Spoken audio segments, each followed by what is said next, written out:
Hello everyone, and thank you for attending our technical webinar.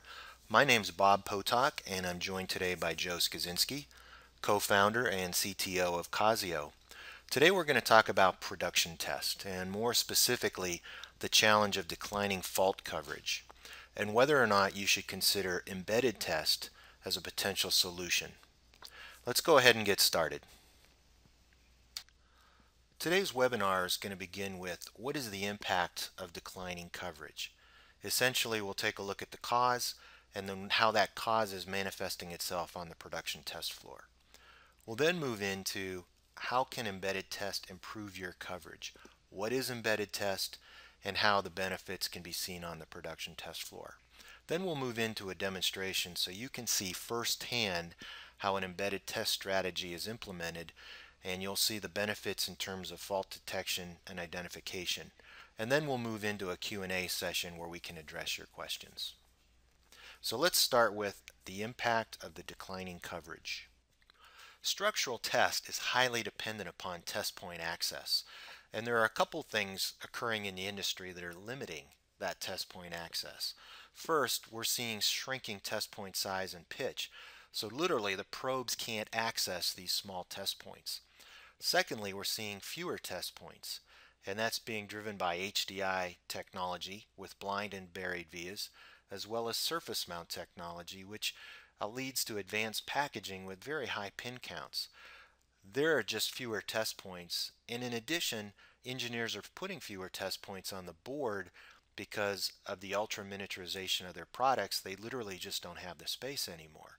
So when we look at structural test coverage through ICT or boundary scan, historically we would see 85 to 95% coverage, which was very adequate for structural test purposes.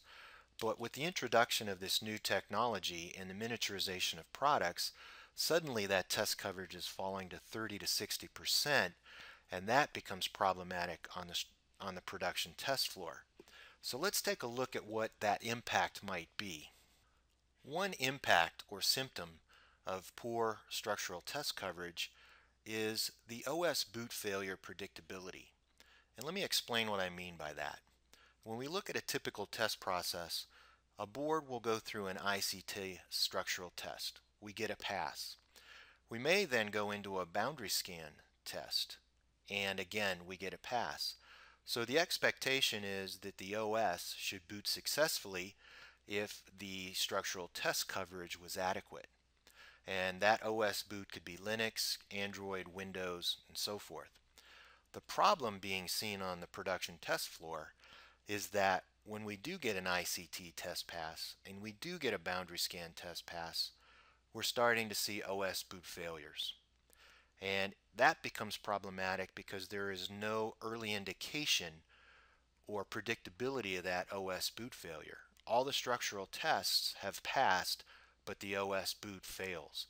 So this is an indication that our structural test coverage is inadequate for this particular purpose, because it's going to waste a lot of time downstream, not to mention trying to determine what the problem is of the OS boot failure. This is just one symptom of low structural test coverage. So now let's start moving into the solution space, and let's introduce a concept called embedded test.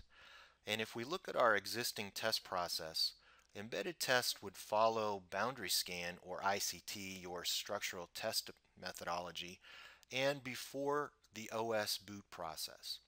And the objective of embedded test is to give you a fast go, no-go decision whether we should even attempt to boot the OS. And this embedded test should execute in a matter of seconds. And the technique that we would use is something called board scan. And essentially it would be a very small program executing on the DUT, and it would verify your DDR memory, for instance, and then verify component communication to the peripherals, perhaps the Ethernet PHY or the graphics chips or anything on your SPI bus or your I2C bus. And the objective is that once you've passed your structural tests, ICT and boundary scan, you would apply this embedded test for that go, no-go decision. And ideally, you might see this scenario where the embedded test would fail, which would be a good predictor that the OS boot would also fail. And in turn, if the embedded test would pass, you should see a very strong indication that the OS boot should pass. So let's look a little bit deeper into this embedded test and this board scan technique. The name board scan is very descriptive as to what actually happens during this particular process. The first thing we want to do is verify your DDR memory, which is a primary cause of failure or a non-boot situation. So we will apply a limited number of functional tests because we're really looking for structural failures as opposed to design verification problems. At this point, the design's already been proven out, so we're looking for functional/structural type failures. Then what we would do is essentially sequence through the buses, doing a brief communication with each of the components on that bus. And if that communication fails, we can quickly identify that component by reference designator as a device that did not respond to a particular test. You have the option to expand these tests, go a little bit deeper. For instance, if you have an accelerometer on your board, you may want to actually read the XYZ coordinates and see if they're within a reasonable range.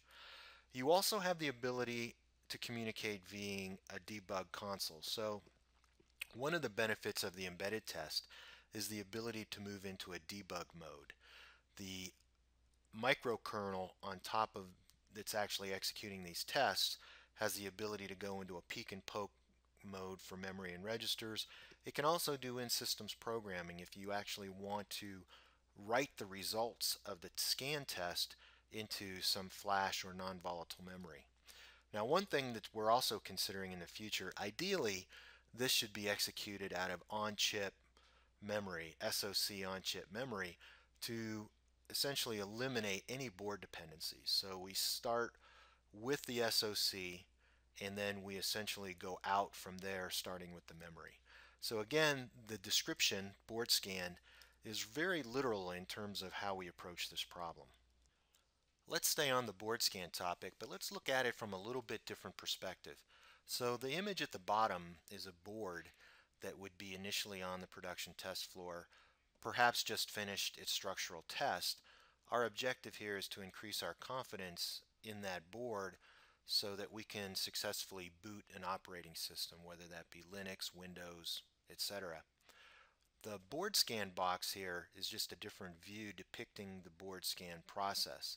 As we mentioned in the previous slide, we'll begin with the memory and apply some functional tests, really looking for structural failures.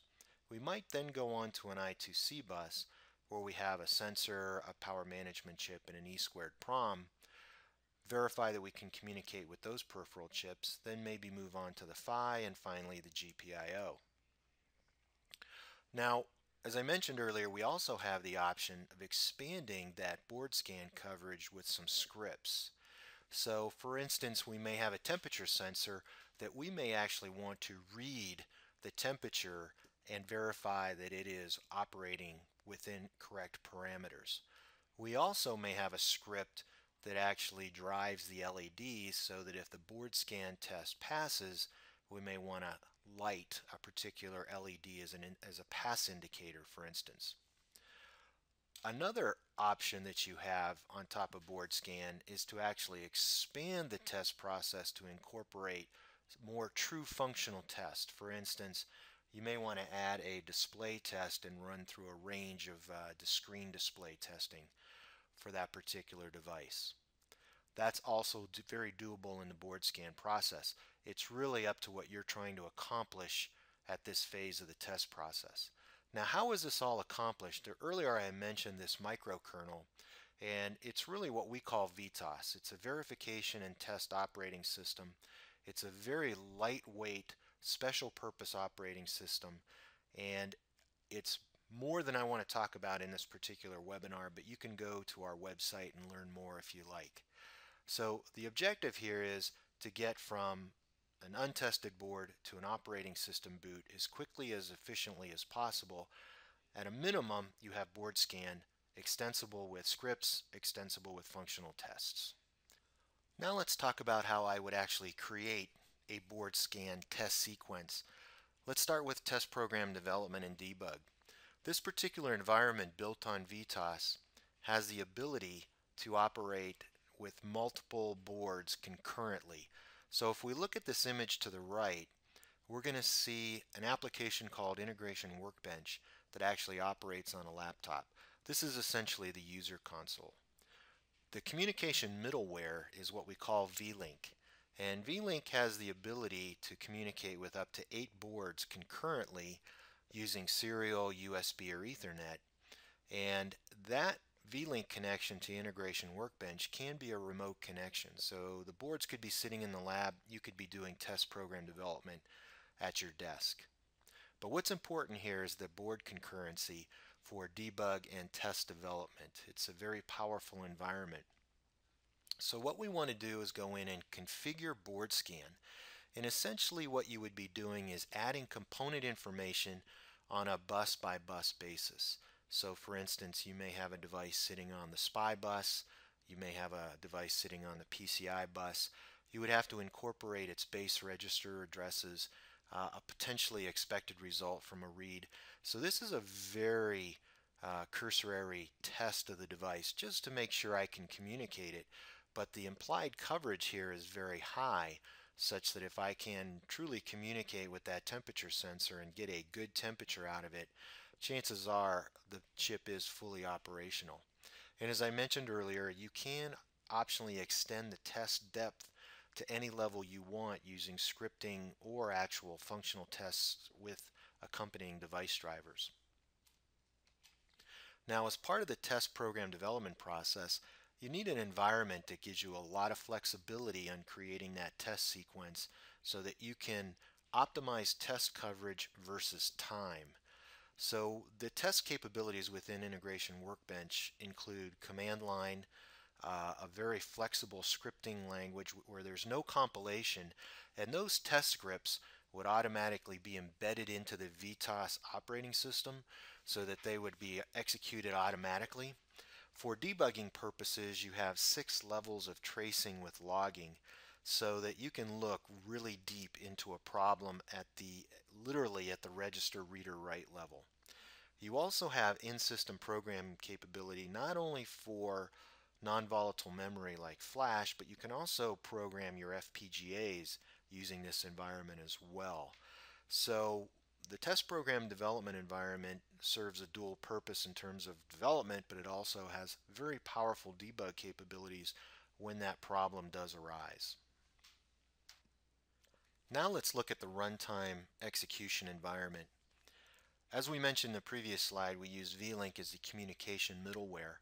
VLink can communicate up to 8 DUTs concurrently, and to drive the actual test execution you have several options. One, you can use Sequence Runner and Sequence Reporter, which are products offered by Casio. Sequence Runner actually controls the test sequence. Reporter records the results of those tests. You have a command line interface as well as an exposed API to talk directly to VLink, which will actually give you test execution control as well as results being reported back. An example of using those might be something like Test Stand or LabVIEW, where they would be executing through the API, actually driving the test sequence and receiving the results of each of those tests. Now that I've given you some background about embedded test and specifically the board scan technique, let's move into the demonstration. I'm sure everyone's anxious to see how this actually all works. So I'm going to pass it over to Joe, and essentially he's going to have the environment being displayed to the right. A couple of boards, Beagle Bones to be specific, and he'll be communicating to VLink, that communication middleware we've talked about earlier, and he'll be using the console called Integration Workbench. And essentially he's going to do a test program development around the board scan technique. He'll execute that board scan, debug a fault as part of the demonstration. And with that, I'm going to pass it over to Joe. Thanks, Joe. Hello everyone. I will be demonstrating using Casio products for automating production test, and I'm going to be using my desktop environment to do that. Today I would like to demonstrate to you three key aspects of Casio's production test solution. The first is running a board scan to test your board in seconds, including the auto-generation of a scan table. The second is a production test sequence with in-system programming, and the third is running a test scan and production test sequence using National Instruments test stand. First, let me give you an overview of my environment. So I'm going to bring up a webcam so that you can see what I have on my desktop. You will see three reference boards, two ARM-based ones, the BeagleBone 1, the BeagleBone 2. The third one is a PowerPC called a Freescale P1025 Tower. The main tool on my PC that I'm going to be using is Integration Workbench. This tool allows me to select those three targets that I just described, and it allows me to interactively execute commands from a tree. The first thing I want to do is I want to start off by demonstrating one board scan technique using VTOS as a way to quickly increase your test coverage with minimal additional test time. The technique is to use a Microsoft Excel spreadsheet or a table. This Casio scan table, I called it the bone version, has a list of components. So let me go over this very quickly. In column A, I have a component type. So I'm demonstrating testing three different types of components: memory, UART, and I2C devices. Then each device has different parameters. For memory, I'm going to show you how I'm going to run a functional test 1 in different modes, 8, 16, and 32-bit modes. For the UART, I have to specify the channel and then a quieter verbose mode. For the I2C, I'm going to specify the channel, either 0 or 1 here, and then I'm going to specify the I2C address. In this last column, you'll see a description. What I've done is, this is just free text that I've decided to add so that if I do have a failure, I will be able to quickly identify what it is. For example, U6 is my Micron memory part, my SDRAM. P9 is my UART, and then I have these different I2C devices. U2 is a PMIC, U7 is an EEPROM, etc. So the first thing I want to do is I want to transfer that scan table from my PC to the VTOS running on the BeagleBone 1. So Casio provides a built-in TFTP capability, so I wrote a quick script here that does that transfer. I've also written a new command through scripting called display scan table. You can see as I dump that scan table, line 1, 46 bytes is that comment, then memory, and you can see all of the lines that I have. The next thing I want to do is process that scan table. So I have a VTOS function called process scan table, and it starts at the beginning of memory. So for each line, it skips over comments, but when it sees a memory, it runs a memory test, a UART test, and an I2C test. So I'm going to go ahead and process that, and you see it said scan test. Memory, UART, everything passed, and it ran in 0.24 seconds. I've also have another command called run scan, which automates the process and basically does the transfer and the scanning all in one step. Now I want to show you what happens when we get a failure. So I've created this bogus device, an I2C device, channel 0 at address AC, called UX bad device. Let me save that file. So any changes you made to that file, you then have to transfer that table and process it. So I do run scan. You can see I got a failure now. 11 passed, 1 failed, and it was this I2C device. So I'm just going to quickly show you some of the debug capabilities that you can do. One of the debug capabilities is to provide an I2C scan. The I2C scan function actually goes out and will tell you every device that was discovered at every address on channel 0 and 1. And you can see here all of these devices. And if I look closely at channel 0, I see 48 and A0, but I do not see an AC device. I can also do another function. So Casio provides hundreds and hundreds of commands. We have a low-level one that says find I2C device. I want to look at channel 0. I want to look for device AC. And if I look at the help for this, you'll see that it returns an index or -1 if it fails. So I'm going to go ahead and execute that. And what happened is it returned the index and it's on the stack. So if I do a decimal, it prints -1. So that device failed. So I know that device is not really on my board. So all I have to do is go back to my scan table, comment out that I2C device, and then rerun my scan. So I transfer the new table and everything passes. So what I just demonstrated was running from a table as input, a quick scan, and in 0.2 seconds testing 14 different devices. Now what do you want to do if you want to create your own scan table? Well, Casio provides a VTOS script for generating a scan table. So what you want to do is you want to go to a golden board and run this new function, which is called GenScan. What GenScan does is it goes through and creates a new table in memory. It'll go through all the memory devices, all the UARTs, and all the I2C devices, discovering whatever it can. So it checks and sees what it finds on each of these different type of components. So you can see I just ran it and I generated a table, and now I want to dump because this is just residing in memory in VTOS. You can see my table in memory, and you can see it looks like the format that I just dumped during the generation. So that's great, but what I really want to do is I want to go to my PC and look at a folder here, delete the old one that was there, and I want to go back to Integration Workbench, and I have a command that says transfer this scan table from VTOS to the PC. And so when I run that, I use TFTP, and you can see this scan table generated appeared. And I'm going to open up that file, and you can see that it has all the devices that we discovered and that were in our table. And in fact, it has default text now. And so what I want to do is quickly change that text for the different devices to match what's a more descriptive text for each of them. I'm just going to do a few here. And so now I save that file, and I'm going to go back to VTOS and run DoScan. And DoScan is just a little bit different. It's going to transfer the generated table and then parse it. And you can see it did do that.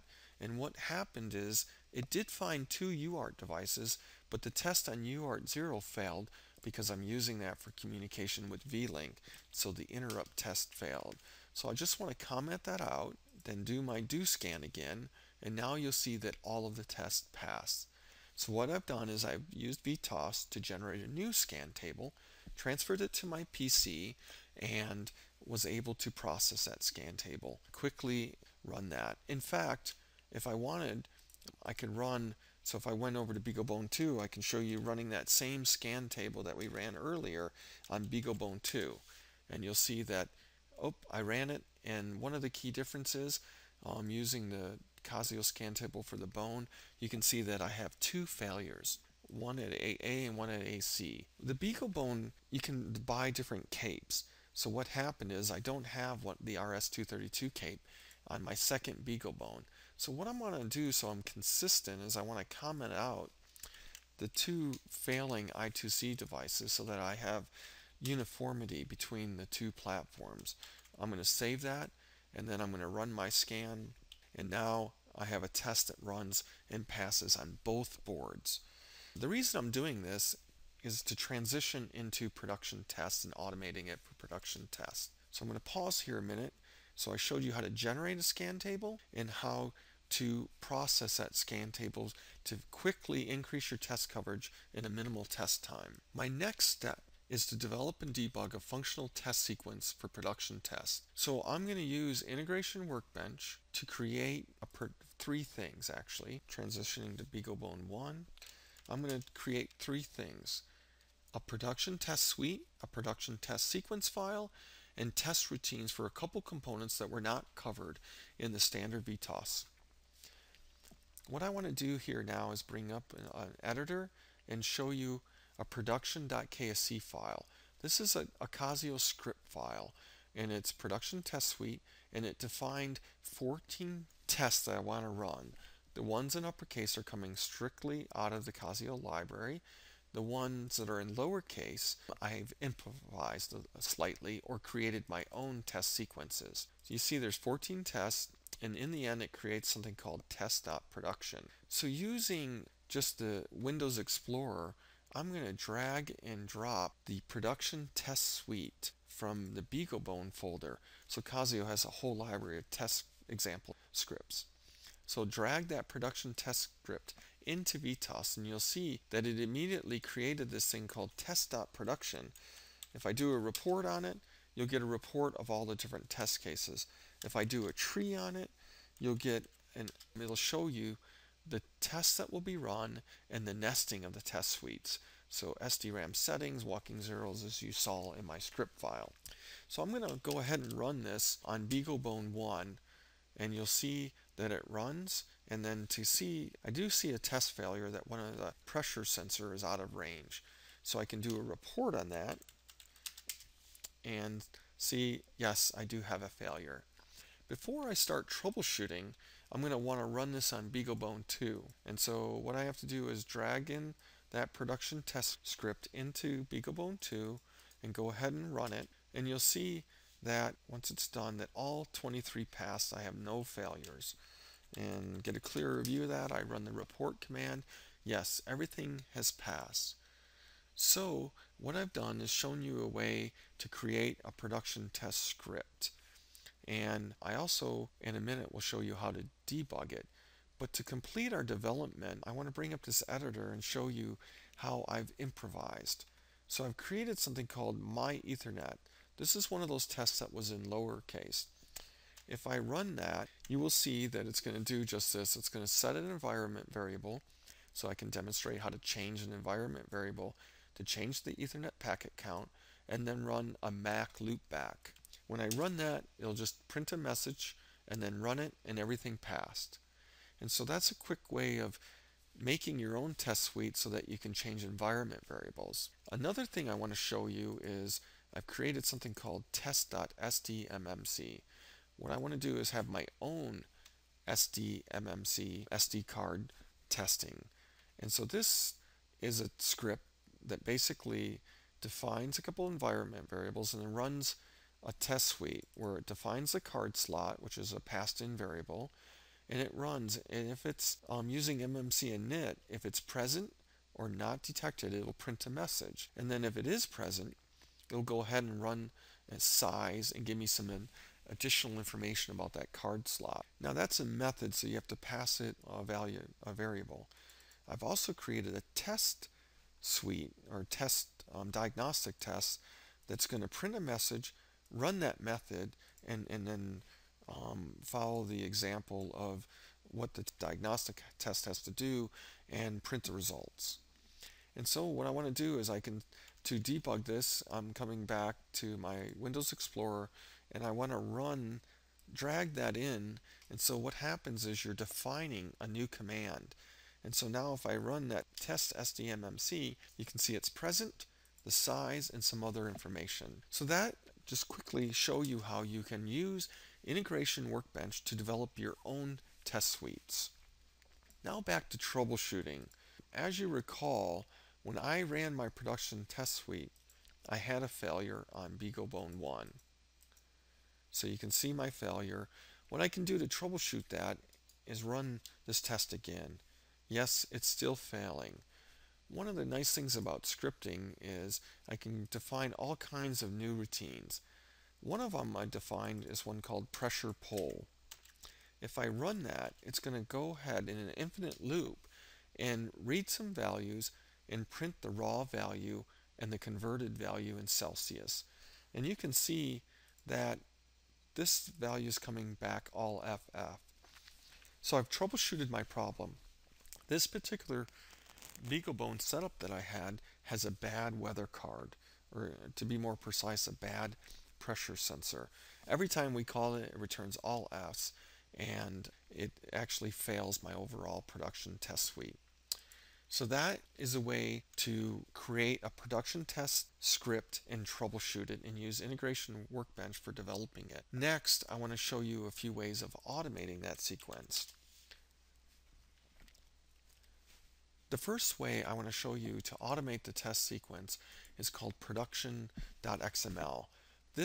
We have a tool called Sequence Runner that will read this, or you can use a command line to read this XML file. What it's going to do is set a serial number. It's going to download that production test script, run that command, and then run a command called report. And now I've defined a new sequence. So let me bring up Sequence Runner, and I'm going to go ahead and load for the BeagleBone. I'm going to load the one that prompts you. And I've loaded that file, I've logged in, and I've selected, let me select BeagleBone 2 first. And I'm going to click Start. It's going to prompt me to enter a serial number, and you can add any image you want. And then it's going to download that test sequence and start running it. And you can see it's running that test sequence. Everything is passed. One thing I can do is get a summary report, and you can see BeagleBone 2, the time it ran, the sequence number, all the tests it's ran, everything passed, and the time it took to run that.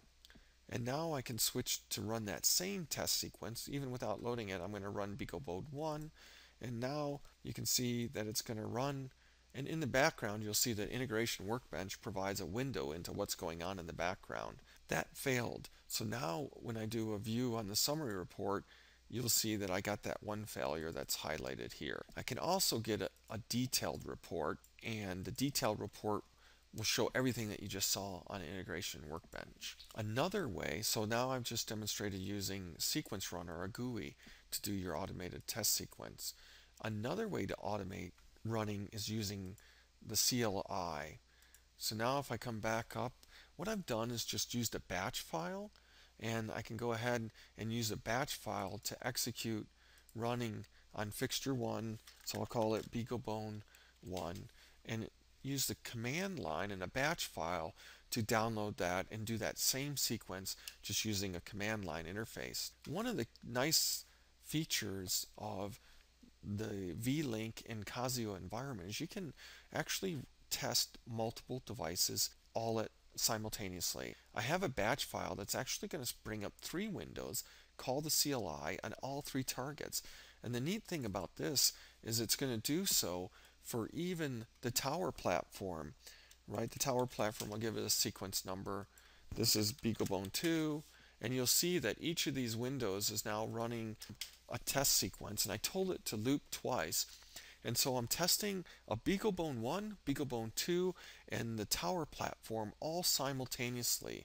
And if I wanted to watch, I can watch in the command prompt window, or I can even go to my Integration Workbench and select the different targets, and you can see on the tower platform it's done the production test, everything passed. And so now I've shown you using Sequence Runner and the command line to automate the testing of your production test sequence. One other thing I want to show you before I leave the Integration Workbench environment is you can also perform in-system programming.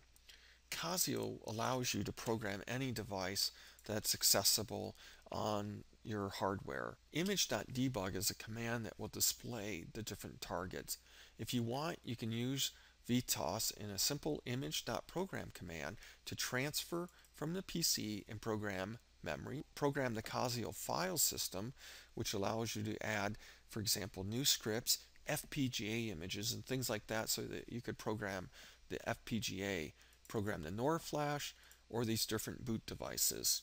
Another thing I want to show you is how you can easily add in-system programming of devices and serialization of the device in manufacturing. For example, I'd like to have a process that will program a device on my target with a serial number, MAC address, and other items. So one of the nice features of VTOS is its ability to program at very fast speeds any device on the system. We have a command called image.debug, which will display all the programmable devices on this particular platform. For example, we can program memory. So we can transfer an image from the PC to memory, to the Casio file system. And that's very useful for adding new scripts, or for example, if you needed to add an FPGA image and program that FPGA. You can also do NOR flash, and this platform has 2 EEPROMs. So what I want to do is add a couple more convenience routines to make it easy on me. And I have this three new routines that are going to help me to program the EEPROM. The first one I want to run is EEPROM fill, and all that does is erase or fill the EEPROM with all Fs. And then I'll dump and show you that. The last thing I want to do is run this EEPROM program command that I just created. And the thing that it does is it sets the confirmation prompt and then it programs EEPROM.text. So if I come back over here and show you the EEPROM text file, you can see that I have a line number, a serial number, a MAC, and that's what I'm going to transfer to my target. So now when I run EEPROM program, it will transfer that and write it into memory. So if I go ahead and run that dump again, you can see that yes, my EEPROM now has these serialization data that I can use. And clear my screen. And so I just showed you how you can easily perform in-system program very quickly, fast transfers over USB, Ethernet, or serial, and program any device on your target during the production tests or serialization phase. Next, I want to transition to show you how we can integrate easily with third-party tools. So I want to bring up National Instruments Test Stand. I'm going to use this program to execute a similar test sequence that I did before with a couple new twists that should make it interesting. The first thing I'm going to do is open up a Casio sequence file called casiotest.sequence. And let me show you a nice view of this. I can display the file hierarchy. What I've done is created a sequence, a main sequence, that prompts the user for a unit under test serial number, and then you have to choose which Beagle or which reference board or UUT do you want to either run scan or production test on. And you have a choice between the BeagleBone 1, 2, or the Tower board. And this is what my test sequence looks like. Now let me go to the main one. And so the main sequence is going to be do the board selection, and then you can see it's going to run these different test options. So let's go ahead and run that, and I'll walk you through it. The first thing it's going to do is prompt you for a serial number. So let me give it a number 1. And now it's going to say which board do you want to test. I'm going to select BeagleBone 2 to start with. And I want to run production test. And so it's going to prompt me saying make sure you connect all the particular devices, and then I'm going to run OK. And now you'll see that that is running, it's downloading it, it's running the script just like I did before, and now you'll see it passed. And test sequence passed, everything's okay. Now I'm going to run the same thing, serial number 1, BeagleBone 2, but this time I'm going to do a board scan. Prompt shoot the same as it did before, but now you can see it's just running a scan and very quickly. Now I want to go ahead and run that same test sequence and just show you how I can do a board scan on my Tower board. Puts up a different picture, and then very fast again in IW. You can see, even though I'm running it under test stand, you can see IW can still give you a view to what's happening behind the scenes. Sequence passed. Now I'm going to go ahead and enter a serial number. Let's do 3. And now I want to do BeagleBone 1. And now when I run the full production test, because we have that bad weather card, I expect it to pass the downloading of the script, but it's going to fail the production test sequence. So it only took me a couple hours to produce this sequence in test stand. You can see it failed, and now what I can do is stop my process, and I can come and you can see there's a report here. And if I scroll down, you'll see everything's passing, but when I got to the production test sequence, quite a bit is queued up here. You can see that this one failed, and scroll down further, the sequence called failed, and then here's the details. I did my BeagleBone 1, download the script passed, but when I run it, it failed. And so you can also get the process of running those test sequence. And one other thing I wanted to quickly show you, I also captured the output that you would normally see going to Integration Workbench. I captured that in Sequence Runner on these different executions. So Test Stand made it very easy to capture all the different output from the different environments. So in summary, I demonstrated 3 topics.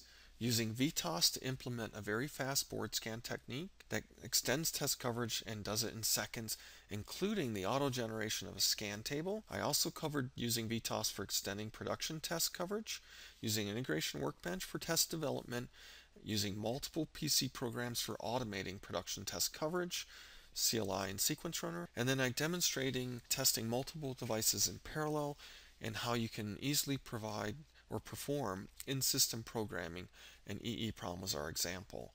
Lastly, I showed you how one can integrate Casio's VTOS with third-party test executives, specifically NI's test stand. So Casio provides the embedded test application and hundreds of test functions, which makes it easy to integrate to third-party or existing test executives. Thank you for your attention.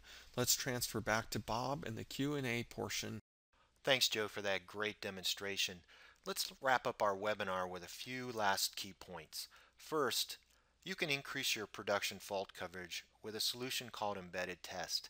An embedded test is complementary to ICT and boundary scan techniques. You can lower your production test costs because embedded test can help you to effectively predict an OS boot failure or success.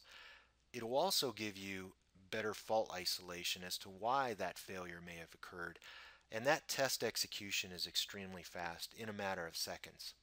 If you have any questions, feel free to email us at info@casio.com, and you can always visit our website at www.casio.com. Thank you again for attending our webinar. I hope you found it very informative.